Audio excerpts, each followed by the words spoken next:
नमस्कार, स्वागत है आप सभी का एक बार फिर से। आप देख रहे हैं पर्वत पैगाम। पूरे उत्तराखंड में माहौल गरमाया हुआ है। इसमें आम जनमानस क्या सोचते हैं, हमारे साथ रतुड़ जी हैं और रतुड़ जी बेहतर बता पाएंगे इस माहौल के बारे में, आखिर ये इशू बना क्यों। रतुड़ जी नमस्कार। नमस्कार नमस्कार। सर्वप्रथम पर्वत पैगाम के सभी जो दर्शक हैं हमारे इस चैनल को जो देखते हैं उन सबको मेरा प्रणाम, मेरा नमस्कार। मैं लालमणि रतुड़ी हूँ और खदरी श्यामपुर में निवास करता हूँ और पेशे से मैं वकील हूँ। जिस तरह से अभी ऋषिकेश में माहौल बहुत गरमाया हुआ है एक इशू को लेकर, ये आखिर ये इशू बना क्यों। ये जो विवाद है, ये जो मुद्दा है, इसका गरमाना इसलिए हुआ कि जो हमारे अभी वित्त मंत्री हैं श्री प्रेमचंद अग्रवाल जी, जो हमने परसों देखने को मिला, जो विधानसभा, जो हमारा लोकतंत्र का मंदिर है, उस पर आप एक समाज के लोगों को गाली देने का काम करते हैं।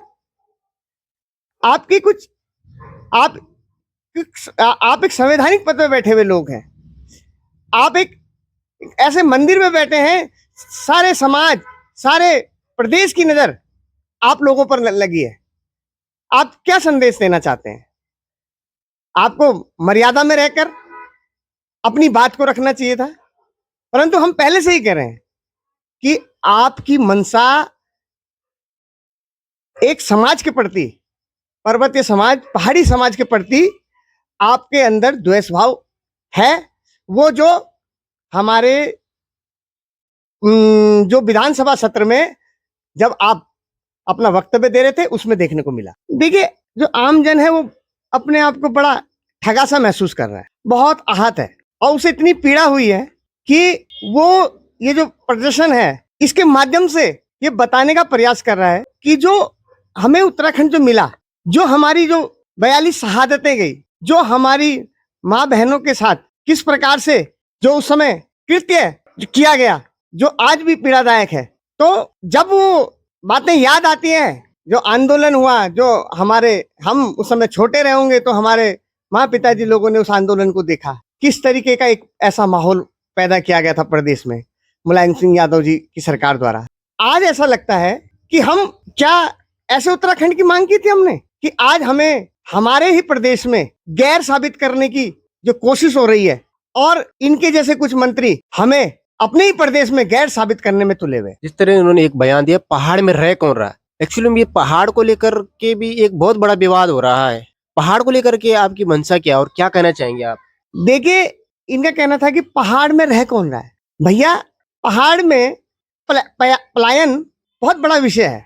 जब भी चुनाव होते हैं, हर सरकार के संकल्प पत्र में होता है कि हम पलायन को रोकेंगे। तो आप इतने बड़े मंत्री इस बात को कहते हैं कि पहाड़ में रहता ही कौन है, पहाड़ में रह कौन रहा है। आपका कहना है कि पहाड़ में मध्य प्रदेश के लोग रह रहे हैं, राजस्थान के लोग रह रहे हैं, और क्योंकि आपका प्रेम ही, जो अभी नगर निगम के चुनाव हुए, आपका जो प्रेम है वो अन्य प्रदेशों से साफ झलक रहा है। तो इसीलिए जो आपका प्रेम है, आज आप उस प्रेम को ये साबित करने के लिए कि पहाड़ में रह कौन रहा है।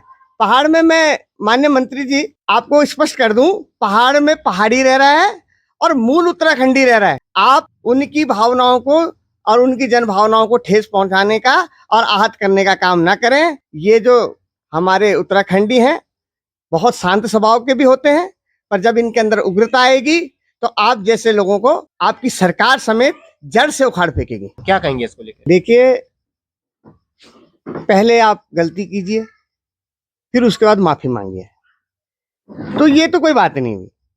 आप एक इतने बड़े संवैधानिक पद पे बैठे हैं, आपसे कोई इस तरीके की भूल की आपसे कोई मतलब उम्मीद नहीं कर सकता, क्योंकि आप जहां बैठे हैं लोकतंत्र के मंदिर में, आपको हर चीज नपे तुले और सबको साथ लेके सामंजस्य के साथ आपको हर बात को रखना है। अगर आप एक आम जनता की तरह और एक आम आदमी की तरह व्यवहार करेंगे तो आप में और उस चुने हुए प्रतिनिधि में फर्क क्या रह जाता है।